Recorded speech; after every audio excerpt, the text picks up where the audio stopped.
पवन सिंह की हीरोइन ने कहा ऐसी बात जिसे सुनकर आपके होश उड़ जाएंगे। जी हाँ दोस्तों, नमस्कार।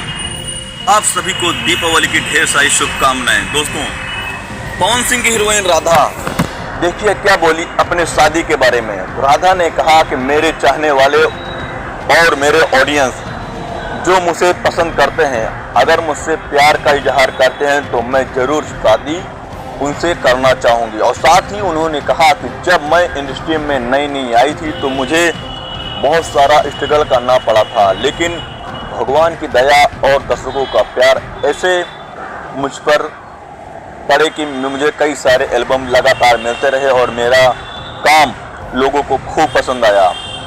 दोस्तों, वहीं पवन सिंह के लिए बात कही राधा ने, कहा कि पवन सिंह कि वह एक बेहद अच्छे इंसान है और अपनी मेहनत के प्रति हरदम सजग रहते हैं और अपने को स्टार को मनोबल बढ़ाते हैं और उनको अगर कुछ भी गलती होती है उसे प्यार से समझाते हैं। दोस्तों, मैं अगर मुझे पवन सिंह के साथ मौका मिला तो एक बार फिर मैं पवन सिंह के साथ करना चाहूँगी और साथ ही अपने दर्शकों को मैं हैप्पी दिवाली विश करना चाहूँगी और आपको भी।